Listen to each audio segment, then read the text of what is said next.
Hello बच्चा party, क्या हाल चाल। मैं वरुण महाजन, आपका और अपना प्यारा सा यूट्यूब चैनल जिसका नाम है पीसीएम वॉरियर, उस पर आपका स्वागत करता हूं। मैंने बताया है कि भाई इस चैनल पर आपको हर रोज फिजिक्स, केमिस्ट्री और मैथ्स की कम से कम एक वीडियो मिलेगी जिसका कंटेंट बेहतरीन होगा। ठीक है, तो आज हम फिजिक्स का टॉपिक शुरू करने जा रहे हैं। ठीक है, डायमेंशनल एनालिसिस मैंने आपको पूरा पढ़ा दिया है पिछली वीडियोस में।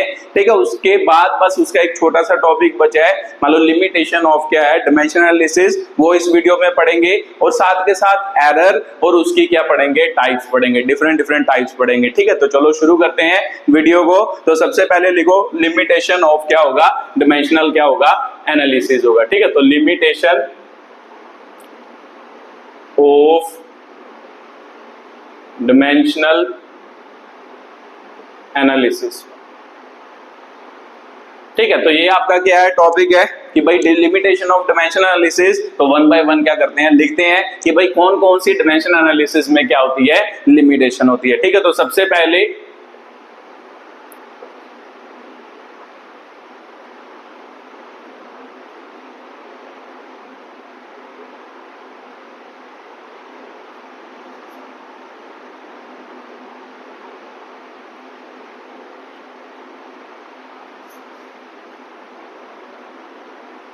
ठीक है, ये पहली लिमिटेशन है। क्या बोल रहा है कि this method give no information about dimensionless क्या होगा, कांस्टेंट होगा। क्या मतलब सर कि भाई ये वाला जो मेथड है डायमेंशन एनालिसिस, इसमें हमें जो डायमेंशनलेस कांस्टेंट होते थे उनके बारे में कोई भी क्या है कि भाई ज्ञान नहीं होता है ना। जब मैंने आपको पिछले फॉर्मूले कराए हैं, जैसे मान लो कि भाई पिछला मान लो सेंट्रीपिटल फोर्स का फॉर्मूला किया था, तो हमारा फॉर्मूला लास्ट में फॉर्मूला बना था के mv स्क्वायर अपॉन क्या होता है, आपको r होता है। तो मेरे को पता है कि सर ये वाला जो k होता है इसे हम डायमेंशनलेस कांस्टेंट कहते थे। तो एक्चुअल में डायमेंशनल एनालिसिस में इसके बारे में कोई भी बात नहीं की जाती कि भाई k की वैल्यू क्या होगी, 1 होगी, 2 होगी, 3 होगी, 4 होगी, 5 होगी। तो इसीलिए मान लो ये इसकी क्या है, लिमिटेशन है कि जब भी हम कोई फॉर्मूला ड्राइव करते हैं उसमें जो भी डायमेंशनलेस कांस्टेंट आता है ना, जो भी इंक्लूड होता है डायमेंशनलेस कांस्टेंट, उसके बारे में डायमेंशनल एनालिसिस के बारे में, डायमेंशनल एनालिसिस में कोई भी बात नहीं की जाती। ठीक है, तो जैसे ये फॉर्मूला था, मैंने आपको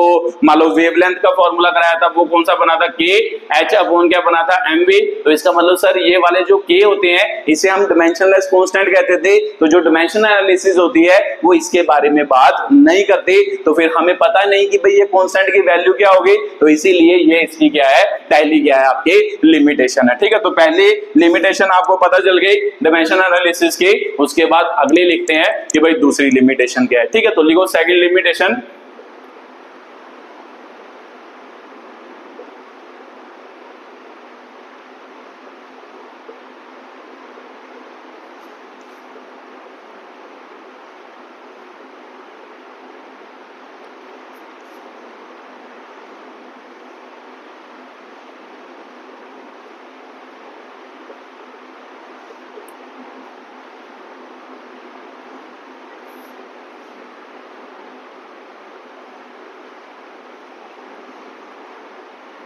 ठीक है, ये इसकी क्या है, दूसरी लिमिटेशन है कि भाई this method do not drive the formula containing trigonometry function, exponential function, logarithmic क्या होगा, फंक्शन होगा। ठीक है, तो क्योंकि हमें पता है सर कि आपने बताया था कि भाई ट्रिग्नोमेट्री फंक्शन हो गया, एक्सपोनेंशियल फंक्शन हो गया, लॉगरिथमिक फंक्शन हो गया, ये सभी क्या होते हैं, डायमेंशनलेस। अगर ये डायमेंशनलेस होते हैं तो फिर मान लो अगर किसी फॉर्मूले में मान लो फॉर्मूला ड्राइव करना हो, उसमें ट्रिग्नोमेट्री रेशियोज या एक्सपोनेंशियल या लॉगरिथमिक फंक्शन भी इन्वॉल्व हो रहा हो, तो वो मान लो जो डायमेंशनल एनालिसिस है वो उसे इंक्लूड नहीं करते, तो उसके फॉर्मूले में इनमें से कोई भी क्वांटिटी नहीं आएगी। तो फिर हमें कैसे पता चलेगा कि जो हमने फॉर्मूला ड्राइव किया है वो सही है या गलत है, क्योंकि उसमें ट्रिग्नोमेट्री रेशियो भी आ सकती थी, तो वो आपकी क्या है, इन्वॉल्व नहीं होती। ठीक है, तो सर मेरे को ऐसे समझ नहीं आ रहा, एग्जांपल से समझाओ। जैसे एग्जांपल के तौर पर वर्क डन, आपने वर्क डन पढ़ा होगा। वर्क डन का फॉर्मूला होता है fs cos थीटा होता है ना, fs cos थीटा होता है। तो अगर मान लो ये फॉर्मूला ड्राइव करना हो तो हम मान लो डायमेंशन एनालिसिस में कैसे ड्राइव करते थे,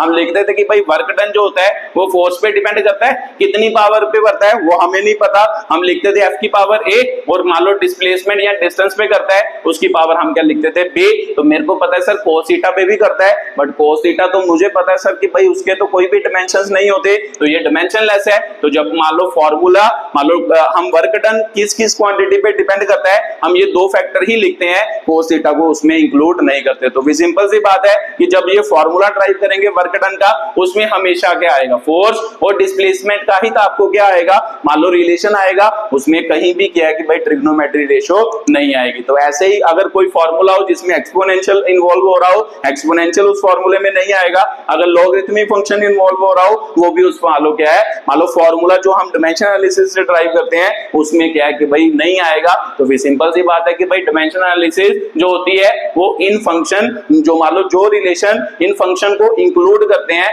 उनके बारे में कोई भी बात नहीं करती, मतलब उसे एक्यूरेटली मान लो आपको फॉर्मूला ड्राइव करके नहीं बता सकती। ठीक है, तो ये भी आपकी डिमेंशन एनालिसिस की दूसरी लिमिटेशन थी कि भाई डिमेंशन एनालिसिस में दूसरी लिमिटेशन क्या होती है। ठीक है, तो उसके बाद तीसरी लिमिटेशन की बात करते हैं, ये दो आपने उतार ही ली होगी, तो उसके बाद तीसरी लिमिटेशन लिखने जा रहा मैं।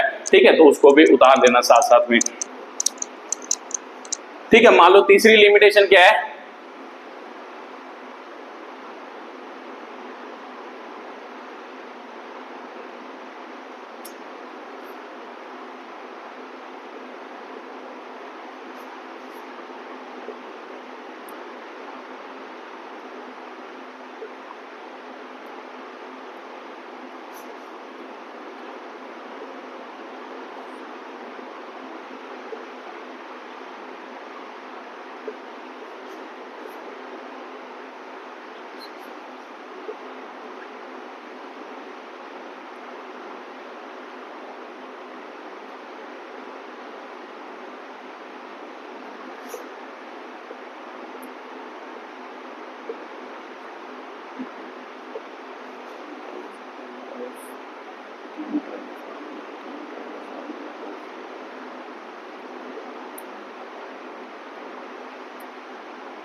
ठीक है, तो ये आपकी थर्ड लिमिटेशन है। तो चलो पढ़ते हैं कि भाई क्या लिखा है, if the quantity depends upon more than 3 factor. मान लो कोई क्वांटिटी है, कोई भी एक्स वाई जेड, कोई मान लो कोई फॉर्मूला ड्राइव कर रहे हैं, वो वाली क्वांटिटी मान लो 4 फैक्टर पे क्या करती है, डिपेंड करती है, और चारों के क्या हो, कोई ना कोई डिमेंशन हो, कोई ना कोई डिमेंशनल फॉर्मूला हो। तो इसका मतलब अगर चारों का कोई ना कोई डिमेंशनल फॉर्मूला होगा तो ये वाला जो मान लो डिमेंशन एनालिसिस है वो उसका फॉर्मूला ड्राइव नहीं कर सकता। ये आपकी क्या है, मान लो थर्ड क्या है, लिमिटेशन। सर एक बार फिर से रिपीट करना, डिमेंशन एनालिसिस की एक और लिमिटेशन क्या है कि अगर मान लो कि भाई कोई मान लो क्वांटिटी है, जैसे मान लो फोर्स का फॉर्मूला, सेंट्रीपिटल फोर्स का फॉर्मूला होता है mv²/r। इसका मतलब ये तो 3 फैक्टर पे डिपेंड कर रही है फोर्स। मान लो अगर इधर कोई क्वांटिटी हो वो 3 से ज्यादा फैक्टर पे क्या कर रही हो, मतलब डिपेंड कर रही हो, आप मान लो डिमेंशन एनालिसिस से उसका फॉर्मूला ड्राइव करना चाहो तो आप उसका फॉर्मूला ड्राइव नहीं कर सकते। ठीक है, ये इसकी क्या है, लिमिटेशन है। तो सर कैसे, मान लो मैं एग्जांपल से समझाता हूं। मान लो कि भाई इधर कोई भी एक्स वाई जेड कोई भी क्वांटिटी है, मान लो वो 4 क्वांटिटी मान लो फोर्स पे डिपेंड करती है, मान लो वेलोसिटी पे डिपेंड करती है, मान लो टाइम पे डिपेंड करती है, मान लो आपका टाइम पे डिपेंड करती है, मान लो कोई भी ले लो, एक्सेलरेशन पे क्या करती है, चलो एक्सेलरेशन लेते, लेंथ पे क्या करती है, डिपेंड करती है। ठीक है, तो मान लो ये 4 फैक्टर पे डिपेंड करती है, तो ये वाली क्वांटिटी तो मुझे पता है सर, जब हम इसे कंपेयर करते थे तो मेरे को पता कि सर इधर मान लो डिमेंशनल फॉर्मूला लिखते थे m⁻⁴। मान लो इसका m⁻⁴ कुछ भी डिमेंशनल फॉर्मूला आता है, मान लो 1 मान लो 1 आ जाता है, L1 आ जाता है, T1 आ जाता है। मान लो एग्जांपल के तौर पे मार रहा हूं, इधर जो क्वांटिटी हो उसका डिमेंशनल फॉर्मूला ये आ जाता है। तो अब जब मान लो इसके डिमेंशनल फॉर्मूले लिखोगे तो सर मेरे को पता फोर्स का भी mLt में लिखते थे, इसका भी mLt में लिखते थे, इसका डिमेंशनल फॉर्मूला भी mLt में, इसका डिमेंशनल फॉर्मूला भी mLt में। तो जब सभी का डिमेंशनल फॉर्मूला mLt में लिखते थे तो आपको याद होगा जब मैंने पिछले क्वेश्चन आपको करवाए थे, यहाँ पे इक्वेशन बनेगी, यहाँ पे पावर 4 बी है, बी है, सी है, डी है, तो मान लो यहाँ पे ऐसी इक्वेशन बनेगी ए बी सी डी। मान लो एग्जांपल के तौर पे ना, मान लो अगर फोर्स मान लो एम मास जो वो इस क्वांटिटी में भी हो, इस क्वांटिटी सभी क्वांटिटी में हो, तो मान लो ऐसी क्या बनेगी, इक्वेशन बनेगी ना, ए बी सी डी हो गया। मान लो लेंथ की भी ऐसी इक्वेशन बनेगी, A B plus C plus क्या हो गया, डी हो गया। मान लो टी की भी एक इक्वेशन बनेगी, ए बी सी प्लस क्या हो गया, डी हो गया। तो ध्यान से देखो कि भाई मान लो कि ये फोर्स नहीं लेते ना, अगर आपको डिमेंशनल फॉर्मूले में लगता हो कि भाई सर मास तो आता नहीं, मान लो इधर क्वांटिटी कोई और ले लेते हैं, मान लो इधर लिख देते हैं a की पावर a, b की पावर b, c की पावर c, d की पावर d, तो मेरे को पता सर इसका भी डिमेंशनल फॉर्मूला mlt में लिखेंगे, अगर ये भी mlt में लिखेंगे ये भी mlt में, तो मेरे को पता है m की पावर ये आ जाएगी। मान लो कि सभी फॉर्मूले में क्या है mlt क्या है प्रेजेंट है, ठीक है। तो mlt मान लो इधर ये फॉर्मूला आ गया, मान लो इधर l की पावर भी abcd में आ गई और अगले t की पावर भी abcd में आ गई। अब ध्यान से देखो सर, अगर आप कंपैरिजन करोगे तो इसमें क्या आएगा a b plus c plus d is equal to क्या आएगा 1 आएगा। इसका इसके साथ कंपैरिजन करोगे a plus c plus d is equal to क्या आएगा 1 आएगा। एग्जांपल के तौर पर इसका कंपैरिजन करोगे a plus b plus c d is equal to क्या आएगा 1 आएगा। तो ध्यान से देखो 4 वेरिएबल है, तो सर हमने छोटी क्लासेस में पढ़ा है कि जितने वेरिएबल हो उतनी इक्वेशन होनी चाहिए तभी वह क्या होती है सॉल्व होती है, उतने वेरिएबल अदरवाइज वो सॉल्व नहीं हो सकते। तो इक्वेशन 3 बनती है बट वेरिएबल कितने हैं 4, तो फिर ऐसा फॉर्मूला कभी ड्राइव किया जा सकता है? तो आपका आंसर होगा सर ऐसा फॉर्मूला तो कभी भी ड्राइव नहीं किया जा सकता जिसमें इक्वेशन क्या बने 3 बने और वेरिएबल क्या हो 4 हो, ठीक है। तो मैं यही समझा रहा हूं, ये तो मैंने एग्जांपल ली है, मैं ये समझा रहा हूं कि अगर कोई क्वांटिटी 4 मान लो फैक्टर पे डिपेंड करती हो जिनका कुछ ना कुछ डिमेंशनल फॉर्मूला हो, मतलब इसका भी मास लेंथ टाइम में कुछ डिमेंशनल फॉर्मूला हो, इसका भी मास लेंथ टाइम में हो, इसका भी मास लेंथ टाइम में डिमेंशनल फॉर्मूला हो, इसका भी मास लेंथ टाइम में डिमेंशनल फॉर्मूला हो, आप इस टाइप का फॉर्मूला डिमेंशनल एनालिसिस से ड्राइव नहीं कर सकते क्योंकि उसमें 4 इक्वेशन चाहिए, क्योंकि 4 वेरिएबल होंगे तो 4 इक्वेशन चाहिए। तो सिंपल सी बात है इसमें 3 इक्वेशन बनती है क्योंकि फॉर्मूला किसमें होता है MLT, तो जब पावर को कंपेयर करोगे तो 3 इक्वेशन बनेंगे, इसीलिए इस टाइप की क्वांटिटी का डिमेंशनल फॉर्मूले से फॉर्मूला ड्राइव नहीं किया जा सकता, ठीक है। तो आपको बात समझ आई होगी, ये आपका क्या था थर्ड पॉइंट था। थर्ड पॉइंट की क्या थी एक्सप्लेनेशन थी कि भाई कैसे मान लो मैं एक्सप्लेन कर रहा हूं कि भाई कैसे मान लो किसी का डिमेंशनल फॉर्मूला ड्राइव नहीं किया जा सकता अगर वो क्वांटिटी मान लो 3 फैक्टर से ज्यादा पे क्या करती हो डिपेंड करती हो, उसका कारण क्या है, ठीक है। तो मान लो चौथी लिमिटेशन लिखो,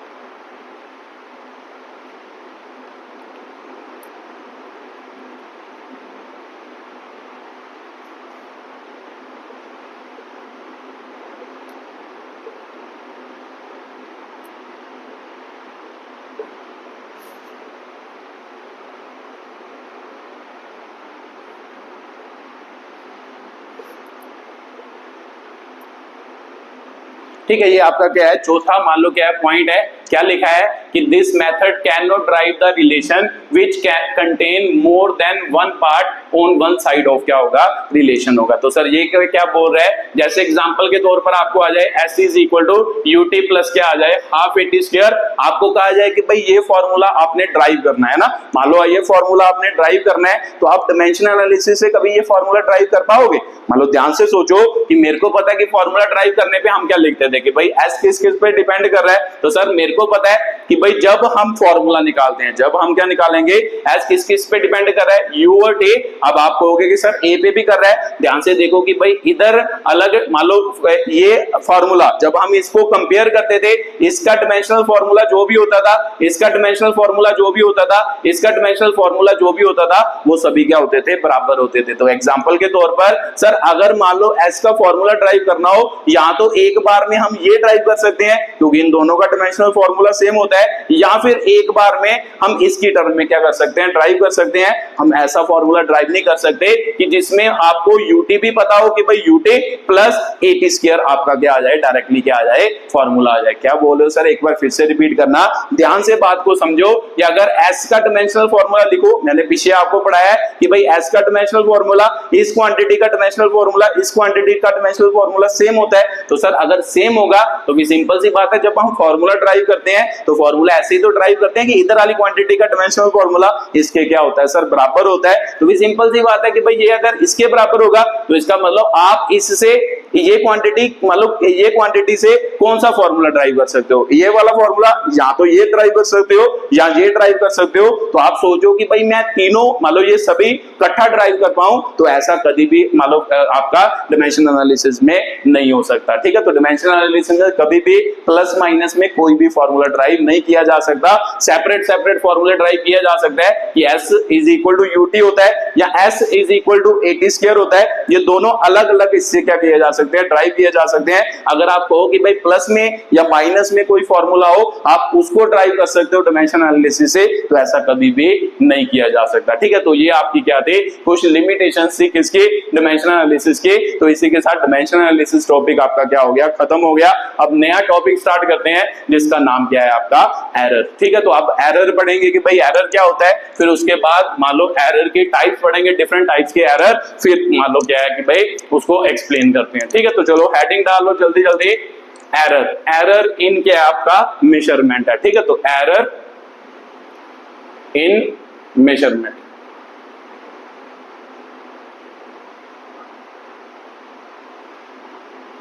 ठीक है, तो सबसे पहले एरर की डेफिनेशन पढ़ेंगे कि भाई एरर क्या होता है। ठीक है, तो वो डेफिनेशन लिखो, फिर मैं अच्छी तरह से समझाता हूं कि भाई एरर क्या होता है। ठीक है,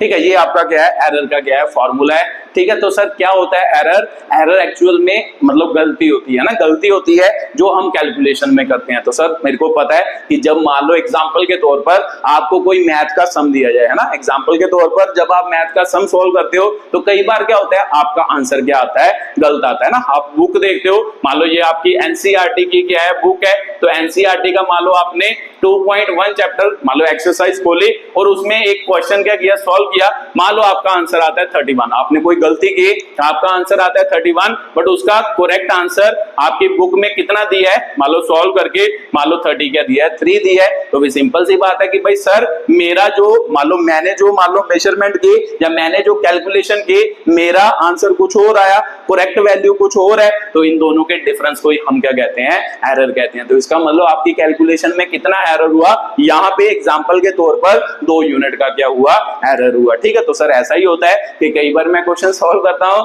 और सॉल्व करने पर क्या होता है, आंसर जो आता है वो मेरा गलत आता है। तो भी सिंपल सी बात है कि भाई अगर आपका आंसर गलत आया, मतलब वो आपकी क्या है, कैलकुलेटेड वैल्यू है या मेजर्ड वैल्यू है, जो आप मतलब मेजर कर रहे हो, खुद मेजर कर रहे हो, तो माइनस उसके उसमें से किसको मतलब किस में से इसको घटाना है, उसकी एक्चुअल वैल्यू को क्या करना है, घटाना है। तो एक्चुअल वैल्यू सर क्या होगी, जो मैथ्स की मान लो आपकी बुक में जो आंसर दिए वो करेक्ट वैल्यू होती है, उसमें से मान लो जो आपका आंसर आया उन दोनों को माइनस करेंगे तो जो रिजल्ट बना उसे ही हम क्या कहते हैं, एरर कहते हैं। तो इसमें मान लो इसमें कितना एरर हुआ, आप बोलोगे सर 2 यूनिट का क्या हुआ, एरर हुआ, मान लो इस टाइप की एग्जांपल में। ठीक है, तो सर मैथ में तो चलो सही है कि भाई मैथ में हम क्या करेंगे कि भाई मेरे को पता है कि मैं कैलकुलेशन करता हूं तो मेरी कैलकुलेशन गलत हो जाती है, तो मान लो उसे मैं मेजर्ड वैल्यू कमाऊंगा, है ना, उसे मैं क्यों कहूंगा मेजर्ड वैल्यू। तो ट्रू वैल्यू जो आपका मैथ में क्या दिया होगा आंसर, उन दोनों को माइनस करूंगा तो मेरा तो एरर निकल गया। ठीक है, तो अब बात करते हैं फिजिक्स और क्या है, केमिस्ट्री की। तो फिजिक्स केमिस्ट्री में सर कैसे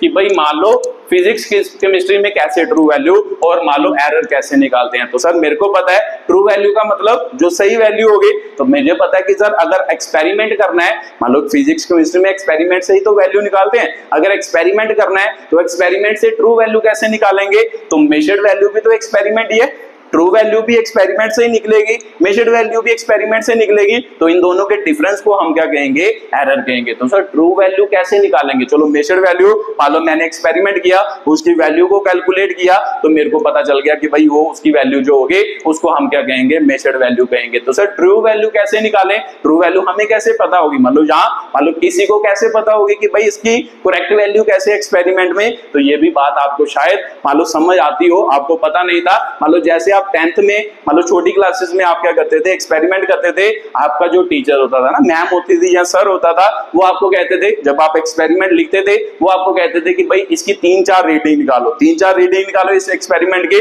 तो जब आप 3-4 रीडिंग निकालते थे, आप उनका क्या करते थे, एवरेज निकालते थे। एक्चुअल में क्या निकालते थे, एवरेज निकालते थे। तो जो उन 4 जितनी भी आप रीडिंग निकालते हो, 3, 4, 5 जितनी भी निकालते हो, उनकी जब आप एवरेज निकालते थे, उसे ही हम क्या कहते हैं, ट्रू क्या कहते हैं, वैल्यू कहते हैं। तो सर मुझे आज पता चला कि भाई ट्रू वैल्यू किसे कहते हैं एक्चुअल में, मान लो किसी एक्सपेरिमेंट की ट्रू वैल्यू किसके कहते हैं एक्चुअल में, जो उसकी मीन वैल्यू आती है। मान लो जब हम एक्सपेरिमेंट करते हैं, उसमें 4-5 जितनी भी आपने रीडिंग ली, उसकी जो मीन वैल्यू निकालते हो, उसे ही हम क्या कहते हैं, ट्रू क्या कहते हैं, वैल्यू कहते हैं। तो भी सिंपल सी बात है कि भाई ट्रू वैल्यू क्या हो गई। मान लो आपने अपने एक्सपेरिमेंट में 4 रीडिंग ली, x1 plus x2 plus x3 plus x4। तो मुझे पता है सर कि भाई एवरेज है ना, एवरेज कैसे निकालते थे, छोटी क्लासेस में ये भी पढ़ा होगा कि सम ऑफ क्या होगा, रीडिंग होगा, डिवाइड बाय देयर नंबर, जितना भी होगा ना, 1 2 3 4। यहाँ पे तो चलो 4 है तो यहाँ पे 4 आ जाएगा, अगर यहाँ पे 5 होते तो 5 आ जाता, यहाँ पे 6 होते तो 6 आ जाता। इससे क्या कहते थे, एवरेज। तो इसी एवरेज वैल्यू को हम क्या कहते हैं सर,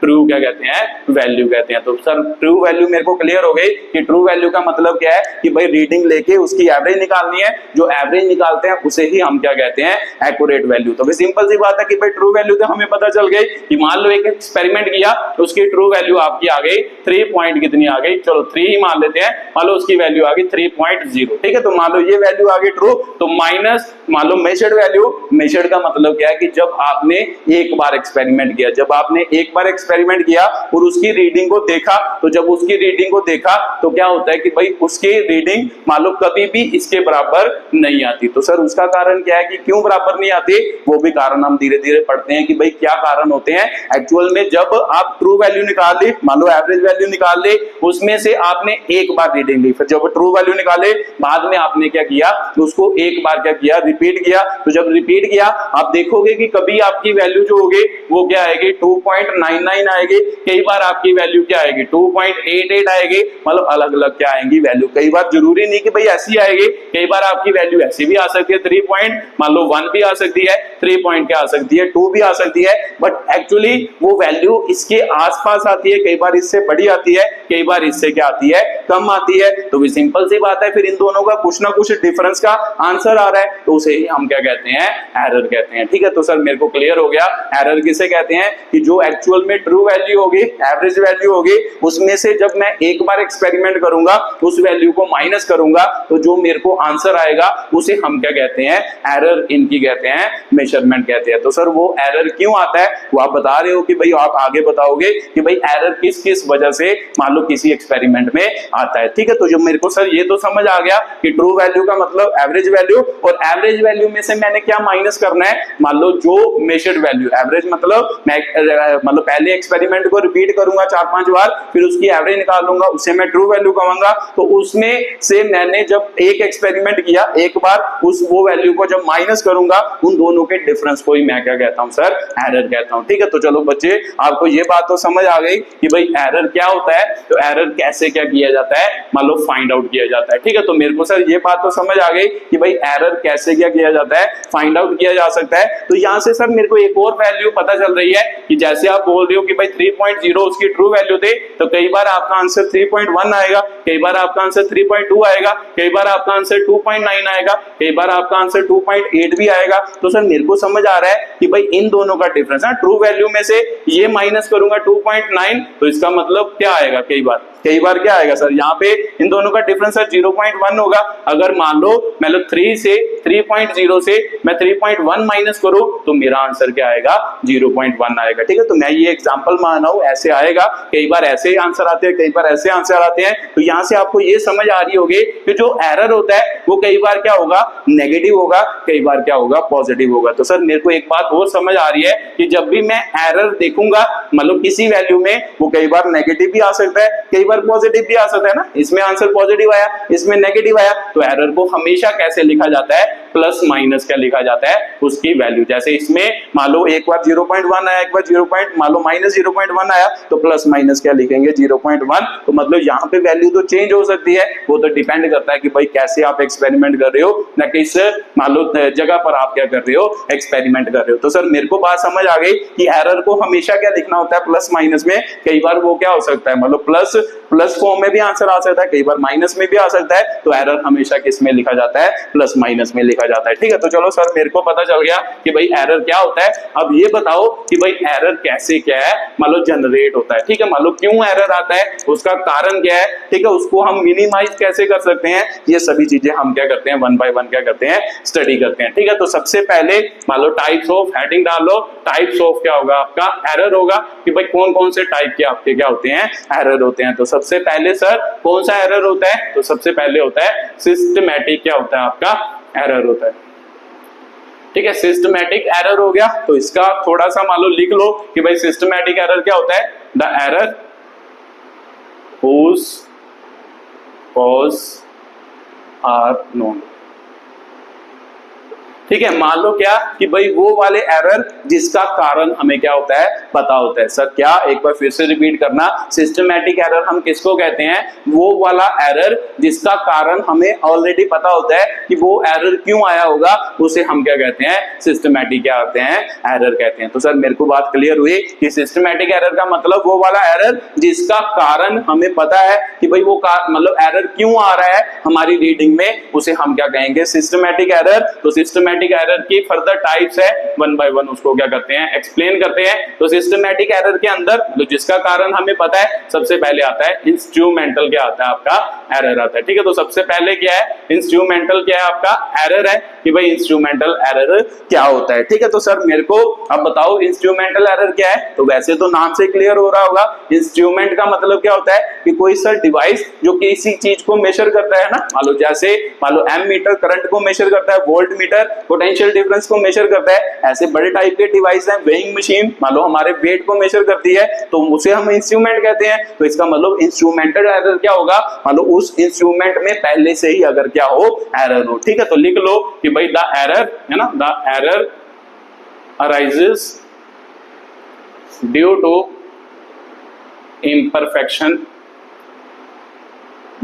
imperfection ऑफ इंस्ट्रूमेंट। ठीक है, मान लो वो वाला एरर जो किसकी वजह से होगा कि जब आपका जो डिवाइस है उसमें क्या होगी, इंपरफेक्शन होगी। इंपरफेक्शन मतलब वो सही तरह से बनाया नहीं होगा या उसकी रीडिंग पहले ही गलत होगी, उसके कारण जो एरर आता है उसे हम क्या कहते हैं, इंस्ट्रूमेंटल क्या कहते हैं, एरर कहते हैं। ठीक है, तो सर थोड़ा सा और समझाना एग्जाम्पल के साथ। तो चलो एग्जाम्पल समझते हैं, फिर आपको अच्छी तरह से समझ आएगा। जैसे मान लो कि ये वेइंग मशीन है ना, वेइंग मशीन है, मान लो यहाँ पे हम रीडिंग ले लेते हैं, यहाँ पे 0 हो गया, तो यहाँ पे लाइंस है, तो यहाँ पे मान लो 1 किलोग्राम, फिर लाइन है, यहाँ पे मान लो 2 किलोग्राम, यहाँ पे फिर लाइन है, यहाँ पे मान लो 2 किलोग्राम आ गया, 3 किलोग्राम है ना। मान लो कोई बंदा ये चलो बाहर मान लो 1 2 3 किलोग्राम माना है मैंने, मान लो यहाँ पे कुछ हल्की सी चीज रखते हैं ना, मान लो हम क्या रखते हैं, हल्की सी चीज रखते हैं। पहले चलो चीज नहीं रखनी कोई, मान लो पहले इसका पॉइंटर। तो सर मेरे को पता है कि जनरली पॉइंटर कहाँ पे होना चाहिए, यहाँ पे होना चाहिए। उसका मान लो पॉइंटर जहां से रीडिंग स्टार्ट करनी है वो हमेशा कहाँ पे होना चाहिए, 0 पे होना चाहिए। तो सर अगर 0 पे ना हो, मान लो मशीन ऐसी हो कि उसका मान लो बनाए ऐसे तरीके से हो, उसमें पहले से ही जो पॉइंटर हो वो किसके मान लो कहाँ पे चला जाए, मान लो यहाँ पे चला जाए। तो सर मेरे को पता है कि अगर पॉइंटर पहले ही 0 और 1 के बीच होगा तो उसमें तो पहले ही रीडिंग में थोड़ा एरर है। तो जब मान लो कोई चीज हम इस पर मान लो उसका वेट तोलेंगे, मान लो इसके ऊपर कोई चीज रखेंगे, तो सिंपल सी बात है उसमें क्या आएगा, एरर आएगा। क्यों? क्योंकि हमें पता है कि भाई पॉइंटर में पहले ही क्या है, कुछ ना कुछ उसने क्या कर दिया, हमें मान लो बार के बारे में क्या दे दिया, कुछ ज्ञान दे दिया ना। जैसे मान लो ये मान लो 0 और 1 के बीच है, तो इसका मतलब पहले ही हमें पता है कि उसमें कुछ ना कुछ एरर है। अगर एरर नहीं होता तो इसका पॉइंटर कहां पे होना था, 0 पे। तो फिर सिंपल सी बात है कि भाई इसमें कुछ ना कुछ एरर है, तो एरर है तो जब बार तोलोगे तो इसका मतलब उस बार में भी कुछ ना कुछ क्या आएगा, एरर आएगा। ऐसे टाइप को एरर को हम क्या कहते हैं, इंस्ट्रूमेंटल क्या कहते हैं, एरर कहते हैं। ठीक है, तो इसका मतलब इंस्ट्रूमेंट की वजह से जो एरर होता है उसे क्या कहते हैं, इंस्ट्रूमेंटल एरर। तो सर ये बात तो मेरे को समझ आ गई कि इंस्ट्रूमेंटल एरर क्या होता है। ठीक है, तो उसके बाद दूसरा इसको मान लो इसको मिनिमाइज कैसे किया जा सकता है, ये भी आपको पता होना चाहिए कि मिनिमाइज कैसे कर सकते हैं? तो सर सिंपल सी बात है, मिनिमाइज का मतलब खत्म कैसे करना है, एरर को कम कैसे करना है, तो ये इंस्ट्रूमेंट ही चेंज कर लेंगे। अगर इसकी रीडिंग पहले ही गलत है तो भाई गलत रीडिंग पे हम किसी को भी मान लो किसी का भी बात तोलेंगे तो वो गलती आएगा, हम इसे क्या कर लेते हैं एक्यूरेट, मतलब नया इंस्ट्रूमेंट लेते हैं जिसपे पॉइंटर क्या हो, जीरो पे पॉइंट करता हो और उसकी रीडिंग क्या आएगी, सही आएगी। तो इसका मतलब हम एरर को क्या कर लेंगे, मिनिमाइज कर देंगे। ठीक है, तो आपको बात क्लियर हो ही गई होगी कि इंस्ट्रूमेंटल एरर आपका क्या होता है। ठीक है, तो उसके बाद सर दूसरा, मान लो ये तो पहली टाइप हो गई सिस्टमैटिक एरर की, उसके बाद दूसरी टाइप है सर पर्सनल क्या होता है आपका एरर होता है। ठीक है, तो पर्सनल एरर हो गया। ठीक है, ये क्या है लिख लो जल्दी जल्दी, the error due to inexperience of a, मान लो कह सकते हो स्टूडेंट, है ना, due to inexperience of a student, inexperience of a person लिख लो, स्टूडेंट जो लिखना है, person, inexperience of a person, उसे हम क्या कहते हैं, पर्सनल क्या कहते हैं, एरर कहते हैं। ठीक है, तो ये भी सर नाम से क्लियर हो रहा है, पर्सनल मतलब किसी एक बंदे का एरर, तो फिर सिंपल सी बात है कि भाई बंदे का एरर है तो एरर ड्यू टू क्या होगा, इन एक्सपीरियंस ऑफ ए क्या होगा, पर्सन होगा। क्या मतलब सर इसका, जैसे मान लो कि भाई आपका टीचर है ना, आपके फिजिक्स के टीचर है, वो आपको कोई तार लगा के मान लो कोई एक्सपेरिमेंट करा रहे हैं ना, मान लो फ्लो ऑफ करंट बता रहे हैं या कुछ भी ऐसा कोई एक्सपेरिमेंट कर रहे हैं जिसमें आपको तारें लगाकर उसके बारे में आपको बताए, ओम्स लॉ बताएं, मान लो क्या कि भाई करंट मेजर करके बताएं, या मान लो आपको पोटेंशियल डिफरेंस देके करंट मेजर करने के लिए बोले। ठीक है, तो सिंपल सी बात है सर, जब टीचर एक्सपेरिमेंट करेंगे तो टीचर तो बहुत एक्सपीरियंस्ड है, उन्होंने अपने जो कनेक्शन किए होंगे वो बढ़िया तरीके से किए होंगे, क्योंकि उन्हें पता है कि कैसा कनेक्शन कैसे किया जाता है। तो वो मान लो वो तो उनकी जो रीडिंग आएगी वो अच्छी मतलब क्लोज टू क्या आएगी, ट्रू क्या आएगी, वैल्यू आएगी। तो सर मान लो कि भाई कोई बच्चा है ना, नया बच्चा है, जैसे मान लो कोई मान लो बच्चा तो मान लो नया है, मान लो बच्चा मतलब स्टूडेंट है जो मान लो वो नया है, बट वो एक्चुअल में क्या है, इंटरेस्टेड है, वो एक्सपेरिमेंट करने के लिए इंटरेस्टेड है। तो सर इंटरेस्टेड तो है, बट पहली बार जो अगर वो एक्सपेरिमेंट करेगा तो भी सिंपल सी बात है कि भाई पहली बार मन में डर होता है कि भाई हमारी तारें जो लगेंगी वो सही लगेंगी या नहीं। डर की वजह से क्या होता है, कई बार कोई कनेक्शन क्या हो जाता है, ढीला रह जाता है, जिसकी वजह से क्या आता है, एरर आता है। उसे ही हम क्या कहते हैं, पर्सनल क्या कहते हैं, एरर कहते हैं। तो वो वाला एरर जिसमें कोई बच्चा एक्चुअल में इंटरेस्टेड हो एक्सपेरिमेंट करने के लिए, but due to its inexperience, मतलब जिसका मतलब उसके इनएक्सपीरियंस के करके मतलब उसको पता नहीं है कि भाई कैसे कनेक्शन को लाया जाता है, या मन में डर है कि भाई मैं पहली बार एक्सपेरिमेंट कर रहा हूं गलत ना हो जाए, उसे हम क्या कहते हैं, पर्सनल क्या कहते हैं, एरर कहते हैं। तो सर मेरे को पता है पर्सनल एरर, तो मेरे को पता चल गया, तो मिनिमाइज कैसे करेंगे, तो मिनिमाइज सिंपल सी बात आपको समझ आ ही रहा होगा। अगर मान लो जहां पर एक्सपीरियंस बंदा कोई एक्सपेरिमेंट करे, जैसे आपके टीचर ही एक्सपेरिमेंट करें, तो क्या होगा, वो एरर क्या हो सकता है, मिनिमाइज हो सकता है। ठीक है, तो इसे हम क्या कहते हैं, पर्सनल एरर। तो जल्दी जल्दी लिखो, फिर उसके बाद अगले एरर की क्या करते हैं, बात करते हैं। तो सर मेरे को बात समझ आ गई कि भाई सिस्टमैटिकल एरर, देखो इसका भी हमें कारण बताया ना, पर्सनल एरर का भी कारण बताया कि इसकी वजह से हो रहा है, किसी मान लो इनएक्सपीरियंस बंदे के करके हो रहा है, उसे हम क्या कहते हैं, मान लो क्या, सिस्टमैटिकल एरर की क्या कहते हैं, टाइप कहते हैं। तो सर मेरे को ये भी पता चल गया, और भी कोई एरर होता है जो सिस्टमैटिकल के अंदर में आता है, तो तीसरा लिखो, मान लो क्या, नेचुरल क्या होता है आपका, एरर होता है। ठीक है, तो ये तीसरी टाइप का एरर है जो सिस्टमैटिकल एरर की ही टाइप का है, मतलब इसका कारण भी हमें पता होता है कि भाई क्या कारण होगा। तो सर ये कैसा होगा, नाम से क्लियर हो रहा है, नेचुरल एरर मतलब नेचर की वजह से हुआ होगा। तो मान लो लिख लो, the error due to natural conditions. ठीक है, नेचुरल कंडीशंस, उसे हम क्या कहते हैं, नेचुरल क्या कहते हैं, एरर कहते हैं। तो सर मेरे को समझ आ गया कि नेचर की वजह से एक्सपेरिमेंट मतलब जो मान लो क्या हुआ होगा, एरर आया होगा किसी एक्सपेरिमेंट में, उसे हम नेचुरल एरर कहेंगे। तो सर एग्जांपल से समझा दो थोड़ा सा कि भाई कैसे। तो चलो एग्जांपल समझते हैं। तो मेरे को पता है सर कि भाई जब हम ओम्स लॉ पढ़ते हैं ना, V directly proportion to I, V क्या होता था, पोटेंशियल डिफरेंस, I क्या होता था, करंट। तो इसका मतलब क्या है कि भाई जैसे जैसे ये बढ़ेगा इसकी वैल्यू भी क्या करेगी, इंक्रीज करेंगे ना। ऐसा ही होता था कि पोटेंशियल डिफरेंस बढ़ाएंगे, मान लो किसी मान लो तार, एक मान लो वायर ली, इसके दो मान लो एंड्स पर अगर पोटेंशियल डिफरेंस बढ़ाते हैं तो इसमें करंट की वैल्यू क्या होगी, ज्यादा क्या करेगी, फ्लो करेगी। इसे ही हम ओम्स लॉ कहते थे। बट वहां पे आप एक कंडीशन भी लिखते थे, जब आप डेफिनेशन लिखते थे लास्ट में लिखते थे प्रोवाइडेड, है ना, प्रोवाइडेड टेम्परेचर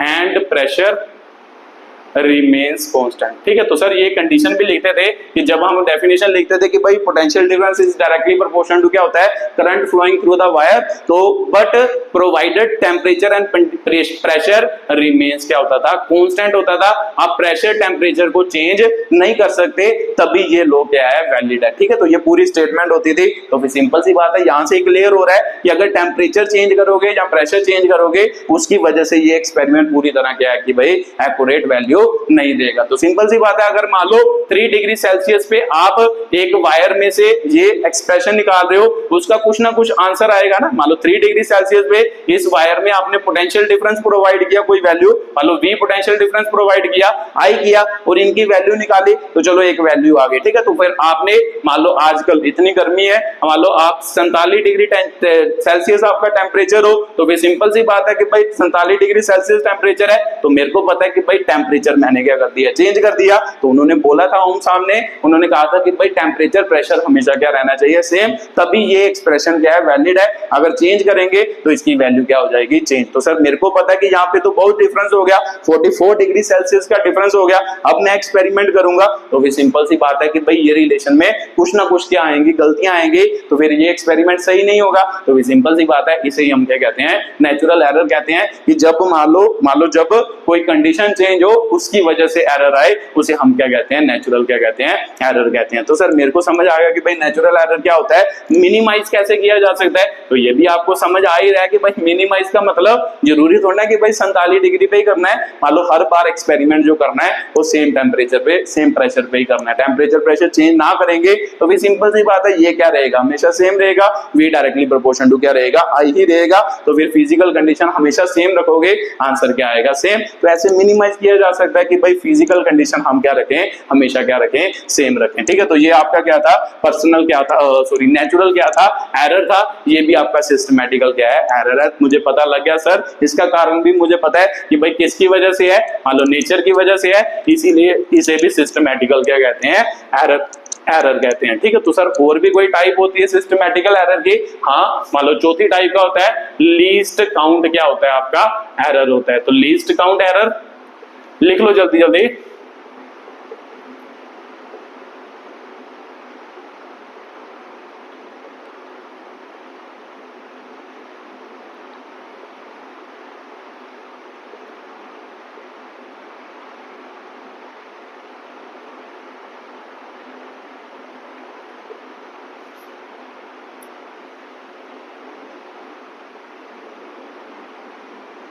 ठीक है, ये आपकी लीस्ट काउंट की डेफिनेशन है कि जब भी कोई इंस्ट्रूमेंट है ना, कोई मीटर स्केल हो, जैसे आप स्केल लेते थे सिंपल, उसमें आप मान लो क्या करते थे, लाइन ड्रॉ करते थे। तो लाइन ड्रॉ कर रहे हो तो फिर सिंपल सी बात है कि भाई लाइन ड्रॉ कर रहे हो, अगर आपकी लाइन की मेजरमेंट सही आती है, ठीक है, तो सही आती है, मतलब उस स्केल, वो वाला स्केल उसको सही मेजर करता है, उसे क्या कहा जाता है, मतलब जितनी वैल्यू तक उसे सही मेजर करता है, उसे उसका क्या कहा जाता है, उस इंस्ट्रूमेंट का क्या कहा जाता है, लीस्ट काउंट कहा जाता है। ठीक है, तो सर मेरे को ऐसे समझ नहीं आ, आप एग्जांपल से समझाओ। तो देखो ध्यान से, मान लो ये आपने मीटर स्केल लिया ना, मीटर स्केल लिया, तो मीटर स्केल भी आपको पता सर, यहाँ पे मान लो 0 होता था, 1 2 3 4 5 6 7 8 9 10 ऐसे होता था ना सर, 52 होता था, 1 2 3 4 5 हो गया। ठीक है, इसको बड़ा कर लो थोड़ा थोड़ा, मान लो 1 हो गया, ये आपका क्या हो गया 0, तो सर 5 6 7 8 9 यहाँ पे 10 हो जाएगा, तो इसे भी बड़ा कर लो, 2 हो गया, 1 2 3 4 5, तो 1 2 3 4 5। ठीक है, तो सर ये मान लो आपकी क्या हो गया, मान लो 3 मीटर तक, मान लो 3 सेंटीमीटर का क्या हो गया, स्केल हो गया। ठीक है, तो मान लो आपने एक लेंथ मेजर की, तो लेंथ की जो रीडिंग आई, मान लो वो वहां पर आई है ना, मान लो कहां पर आई, मान लो यहाँ पर आपकी क्या आई, मान लो यहाँ पे वैल्यू आई ना, यहाँ पे आपने एक रीडिंग ली, आपका आंसर क्या आया, यहाँ आया। तो सर मेरे को पता है कि जब यहाँ पे आंसर आता है, मैं क्या करता हूँ सर, इसे क्या लिखता हूँ, 1 पॉइंट है ना, 1 पॉइंट क्या लिखता हूँ, 1 तो पूरा है, उसके बाद 1 2 और 1 और 2 के बीच आया, तो फिर सिंपल सी बात है 1 और 2 के बीच आया, अब 1 लिखूं या 2 लिखूं, तो फिर सिंपल सी बात है सर, मैं इसे यहाँ तो 1 2 लिख देता हूँ, यहाँ क्या लिख देता हूँ, 3 लिख देता हूँ। ये 2 और 3 के बीच आया, देखो 1 2 और 3 के बीच है, तो इसे मैं या 2 लिखता हूं या 3 लिखता हूं। तो सिंपल सी बात है, मान लो मेरे को मेरा मन किया, मैंने क्या लिख दिया, 2 लिख दिया। तो मैं पूछूं कि जो रीडिंग आपने ली है वो एक्चुअल में सही है, तो वो आपका आंसर होगा वो सर सही नहीं है, मुझे लग रहा था कि भाई वो 2 और 3 के बीच है और 2 के पास है, इसीलिए मैंने क्या लिख दिया, 2 लिख दिया। तो सिंपल सी बात है, तो इसका मतलब ये वाला स्केल जो है, मान लो ये वाला जो अंदर वाली आपकी रीडिंग आ रही है उसको एक्यूरेटली मेजर नहीं कर पा रहा। ठीक है, तो इसे ही हम क्या कहते हैं, इंस्ट्रूमेंटल क्या कहते हैं, आपका एरर कहते हैं। उसे ही हम क्या कहते हैं, इंस्ट्रूमेंटल सॉरी, मान लो किसी का लीस्ट काउंट कहते हैं कि भाई कितने मान लो चीज तक वो क्या है, मान लो उसको क्या कर सकता है, मान लो जो लेंथ आपने मेजर की है उसको क्या कर सकता है, मेजर कर सकता है। देखो अगर मान लो 2 पर आता तो 2 को तो भाई एक्यूरेटली मेजर कर लेता। तो इसका मतलब सर अगर आंसर आता, मान लो ये वाला डॉट जो आता, मान लो यहाँ पे आता, चलो मान लो मैं यहाँ नहीं बनाता, यहाँ पे आता, तो मेरे को पता था कि सर 1 और 5 6 7 8, तो मेरे को पता था कि ये एक्यूरेटली आपकी क्या आई, पूरी एक्यूरेटली क्या आई, रीडिंग आई। बट ये वाला जो आंसर आया ये एक्यूरेट नहीं है, क्योंकि मेरे को पता है कि भाई ये ज्यादा से ज्यादा मान लो यहां तक वैल्यू या यहां तक वैल्यू मेजर कर सकता है, उनके बीच जो है वो मेरे को नहीं पता कि उसकी वैल्यू क्या होगी। तो आपने तो कह दिया कि भाई 1.2, तो एक्चुअल में 1.2 अगर इसके भी हम 10 हिस्से कर देते ना, जो रीडिंग ली है इसके भी मैं 10 हिस्से कर लेता तो फिर मेरे को ज्यादा क्लियर होता है ना। मेरे को पता सर 2 तो है ही है, 2 के बाद भी वैल्यू है, तो 2 के बाद सर यहाँ पे 1 होता, 2 होता, 3 होता, 4 होता, तो फिर सिंपल सी बात है शायद इसकी वैल्यू क्या होती, 1 पॉइंट क्या होती, 2 3 होती। तो मान लो या तो आपने इसकी वैल्यू 1.2 लिखी या 1.3, ये दोनों आंसर क्या है, गलत है। ना तो इसकी वैल्यू 1.2 है ना इसकी वैल्यू 1.3 है, एक्चुअल में इनके बीच है, बट ये वाला इंस्ट्रूमेंट इनके बीच की वैल्यू को मेजर नहीं कर पा रहा। ठीक है, तो इसे ही हम क्या कहते हैं, लीस्ट काउंट क्या कहते हैं, एरर कहते हैं, कि जो इंस्ट्रूमेंट मतलब ज्यादा से ज्यादा मेजर करे उसे हम उसका लीस्ट काउंट कहते हैं, कि जहां तक वो एक्यूरेटली मेजर कर ले। तो अगर एक्यूरेटली मान लो ऐसी कोई रीडिंग हो जहां पर हमें उस इंस्ट्रूमेंट से एक्यूरेट वैल्यू नहीं पता चल रही, उस एरर को हम क्या कहते हैं, लीस्ट काउंट क्या कहते हैं, एरर कहते हैं। तो ये आपका अगला था, लीस्ट काउंट क्या था, एरर था। तो सिंपल सी बात है कि भाई मेरे को इसका भी पता है कारण कि भाई क्यों एरर आ रहा है, मान लो इंस्ट्रूमेंट की वजह से, क्योंकि वो मान लो इसके बीच की जो मान लो इसके बीच जो डिवीजन है उस स्केल में अच्छी तरह स्पेसिफाई नहीं की गई, जिसकी वजह से एरर आ रहा है, जिसे हम क्या कहते हैं, लीस्ट काउंट क्या कहते हैं, एरर कहते हैं। ठीक है, तो सर मेरे को क्लियर हो गया। तो इसको मिनिमाइज कैसे किया जा सकता है, मान लो इसको फर्दर डिवीजन करो और फर्दर डिवीजन करोगे तो रीडिंग क्या आएगी, ज्यादा एक्यूरेटली क्या आएगी, रीडिंग आएगी। ठीक है, तो मेरे को क्लियर हो गया सर लीस्ट काउंट एरर क्या होता है, कैसे इसको मान लो कैसे आता है, या लीस्ट काउंट क्या होता है, ये आपका क्या है, सिस्टमैटिकल एरर की क्या है, टाइप है। तो ये आपकी अगली एक्सप्लेनेशन थी। उसके बाद आपका क्या आ गया सर, सिस्टमैटिकल एरर खत्म हो गया, उसके बाद नया एरर आया जिसको हम क्या कहते हैं, ठीक है, मान लो अगली टाइप का एरर आ गया, तो जिसे हम क्या कहते हैं, ग्रोस एरर। चलो मान लो पहले ग्रोस एरर के करने से पहले एक और एरर है, मान लो बी, जिसे हम क्या, मान लो दूसरा है ना, पहला तो सिस्टमैटिकल हो गया, दूसरा एक क्या होता है, रैंडम क्या होता है, एरर होता है। तो सर ये नई टाइप का एरर है, हाँ ये नई टाइप का क्या है, एरर है। तो ये कारण क्या है, मान लो लिख लो कि भाई the cause of this error is unknown, unknown, therefore this error is also called by chance error, by chance error। ठीक है, तो ये वाला सर रैंडम एरर क्या होता है, मान लो वो वाला एरर जिसका कारण हमें क्या है पता नहीं होता। ठीक है, मतलब कुछ ऐसा एरर भी होता है जिसका कारण हमें पता नहीं है, मतलब वो हमें पता नहीं लगता कि भाई उसका कारण क्या है, क्यों वो एरर आ रहा है, उसे हम क्या कहते हैं, मान लो रैंडम क्या कहते हैं, एरर कहते हैं। रैंडम मतलब पता नहीं है ना, रैंडमली कोई चीज हो जाए तो हमें पता ही ना चले कि क्यों हो रही है, उसको हम क्या कहते हैं, रैंडम एरर। तो इस एरर को बाई चांस एरर भी कहते हैं ना, कि बाई चांस मतलब जब हमने कोई एक्सपेरिमेंट किया, हमने चांस लिया, तो एक्सपेरिमेंट में क्या है, रीडिंग क्या आई, गलत आई, उसे हम क्या कहते हैं, रैंडम एरर भी कहते हैं। तो सर ये कैसे होता है, जैसे मान लो कि भाई मैं अभी आपको बोल रहा था कि भाई मान लो आपके टीचर है ना, एक्यूरेट वैल्यू, अभी मैंने आपको बताया कि भाई ट्रू वैल्यू कैसे निकालते हैं, एवरेज करके मान लो 10 बार किसी चीज का एक्सपेरिमेंट करो और उसके मान लो उसको 10 से डिवाइड कर दो, सभी वैल्यू को प्लस करो, 10 से डिवाइड करो, आपकी ट्रू वैल्यू आ जाएगी। तो मान लो आपके टीचर ने क्या किया, एक्सपेरिमेंट किया, तो मान लो आपके टीचर तो एक्सपीरियंस है, तो जब टीचर ने एक्सपेरिमेंट एक्सपेरिमेंट किया तो मान लो कि भाई ट्रू वैल्यू कितनी आई, मान लो 2 पॉइंट के आई 4 आई, तो आपके टीचर ने एक्सपेरिमेंट किया, तो टीचर ने जब एक्सपेरिमेंट किया उनका आंसर कितना आया, 2 पॉइंट के आया 3 आया। तो सर ये तो एरर आ गया कि भाई ट्रू वैल्यू कुछ और है, तो मान लो आपने टीचर ने एक्सपेरिमेंट किया, मेजर्ड वैल्यू कुछ और रही, एरर आ गया। बट इसका कारण क्या है, इसका कारण किसी को भी पता नहीं होता कि भाई क्या कारण है। तो उसका कारण क्या हो सकता है सर, वहां पे मेरे को पता है एयर है, तो सिंपल सी बात है कि अगर हवा ज्यादा चलना शुरू हो जाए तो प्रेशर चेंज होगा, है ना, हवा ज्यादा आ गई प्रेशर चेंज होगा। मान लो क्या है कि भाई मान लो आप बारी बंद है, बारी खोल दो, बाहर से हवा आनी क्या हो जाए, अंदर शुरू हो जाए, ठीक है। तो मान लो उसकी वजह से एरर हो सकता है, उसे हम क्या कहते हैं, मान लो क्या कहते हैं, रैंडम क्या कहते हैं, एरर। मतलब उसका एग्जैक्टली कारण नहीं पता कि वो एरर किसकी वजह से क्या है हो रहा है, हमें उसका कारण नहीं पता होता, ठीक है। तो टीचर एक्सपीरियंस था, बट टीचर जब पहली बार एक्सपेरिमेंट किया तो टीचर जो आपके टीचर हैं उनकी रीडिंग भी इतनी आई होगी, ट्रू वैल्यू इतनी होगी। अगर दूसरी बार वो एक्सपेरिमेंट ना, पहली बार में इतना किया, दूसरी बार जब उन्होंने एक्सपेरिमेंट किया उनकी रीडिंग फिर से ये नहीं आएगी, उनकी रीडिंग इसके अलावा कुछ और आ जाएगी। जैसे मान लो उनकी रीडिंग के आगे 2.35 आ गई, तो सिंपल सी बात है कि भाई बार बार जब एक्सपेरिमेंट करते हैं रीडिंग क्या होती जाती है, चेंज। कारण क्या है कि भाई कुछ भी हो सकता है, कभी हवा ज्यादा चलनी शुरू हो जाए, मान लो पंखा बंद कर दिया उसकी वजह से हो जाए, हवा बंद हो गई, मान लो वहां पे गर्मी ज्यादा हो जाए उसकी वजह से हो गई, जिसका कारण हमें पता नहीं है, उस एरर को हम क्या कहते हैं, रैंडम क्या कहते हैं, एरर कहते हैं। तो भी सिंपल सी बात है, यहाँ से ये क्लियर हुआ कि भाई ये वाले जो एरर होते हैं रैंडम एरर, ये हमेशा हमारी रीडिंग में आते ही आते हैं। जब हम एक्सपेरिमेंट करते हैं उसमें हमेशा एक एरर आएगा ही आएगा, जिसे हम क्या कहेंगे, रैंडम क्या कहेंगे, एरर कहेंगे। चाहे वो एक्सपीरियंस हो, कोई मतलब बंदा एक्सपीरियंस बंदा वो एक्सपेरिमेंट करता हो, चाहे चलो इन एक्सपीरियंस करता हो वो तो बात अलग है, एक्सपीरियंस बंदा भी जब एक्सपेरिमेंट करेगा तब भी उसकी रीडिंग में कुछ ना कुछ एरर आएगा ही आएगा, उस एरर को हम क्या कहते हैं,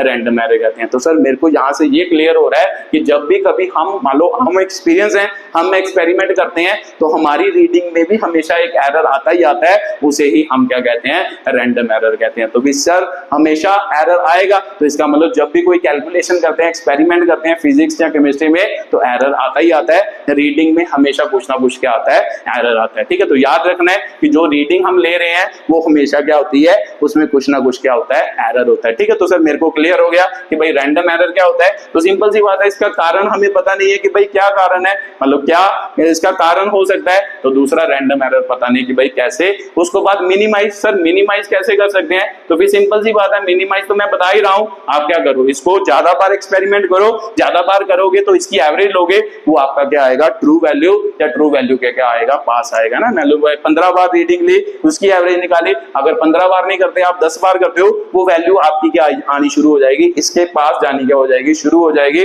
ऐसे हम इसको क्या कर सकते हैं, मिनिमाइज। ज्यादा नंबर ऑफ टाइम्स हम क्या करें, एक्सपेरिमेंट करें, तो फिर हमारा एरर क्या हो सकता है, रैंडम एरर क्या हो सकता है, कम हो सकता है, ठीक है। तो सर मेरे को क्लियर हो गया कि भाई रैंडम एरर क्या होता है, रैंडम एरर कैसे कम किया जा सकता है। तो लास्ट टाइप होती है आपकी ग्रोस क्या होता है, एरर होता है। तो ग्रोस एरर क्या हो गया आपका, तो ग्रोस एरर सर मेरे को समझ आ गया कि भाई मतलब पिछला तो समझ आ गया, अब ग्रोस एरर क्या है, मतलब लिख लो, this error arises due to in carelessness, है ना, due to carelessness of person, ठीक है। तो ये वाला ग्रोस एरर होता है। तो सर मेरे को पता है कि भाई आपने समझाया पर्सनल एरर, जिसमें हम एक्सपीरियंस पर्सन को, मतलब सॉरी इन एक्सपीरियंस, जो चाहवान तो था बट इन एक्सपीरियंस था, उसकी वजह से एरर आता था, उसे हम क्या कहते थे, पर्सनल एरर। तो ये ग्रोस एरर जो होता है, मान लो ऐसा बंदा जो एक्सपेरिमेंट करना ही नहीं चाहता, है ना, कोई ऐसा, मतलब बच्चे भी होते हैं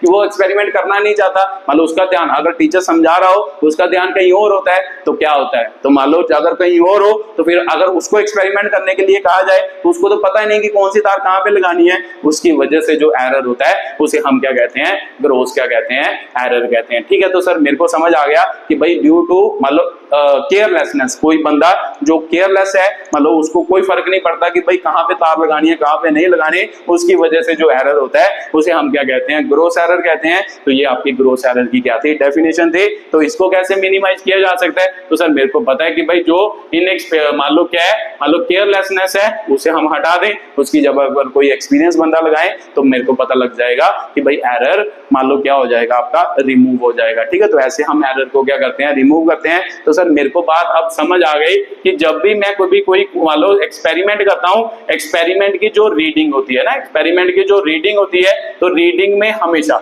अगर मान लो मैं एक्सपेरिमेंट करूंगा तो रीडिंग में हमेशा आपने बताया जो पिछला एरर जिसे हम रैंडम एरर कहते हैं वो तो होगा ही होगा, हर एक रीडिंग में क्या होगा, रैंडम एरर होगा। तो सर मेरे को समझ आ गया कि भाई रैंडम एरर तो होना ही होना है हमेशा। जब मैं मान लो एक्सपेरिमेंट करूंगा तो भी सिंपल सी बात है कि भाई अगर माने लेट कर ले कि किसी की ट्रू वैल्यू है ना, किसी एक्सपेरिमेंट की ट्रू वैल्यू जो है वो आपकी क्या है, एक्स है। तो सर मेरे को पता है कि भाई रैंडम एरर तो आना ही आना है। अगर आना ही आना है तो रैंडम एरर को आगे मैं अगली वीडियो में आपको एरर को बताऊंगा कि एरर को कैसे कैसे मान लो क्या है एक्सप्रेस किया जाता है। बट मेरे को सर ये बात समझ आ गई कि रैंडम एरर तो होगा ही होगा। तो आपने ये भी बात बताई है कि भाई एरर जो होता है वो हमेशा क्या होता है, कई बार क्या हो जाता है, ट्रू वैल्यू से ज्यादा हो जाता है, कई बार कम हो जाता है, प्लस माइनस दोनों साइन लगाने पड़ते हैं एरर में। कई बार ट्रू वैल्यू से ज्यादा वैल्यू आती है, कई बार ट्रू वैल्यू से कम वैल्यू आती है।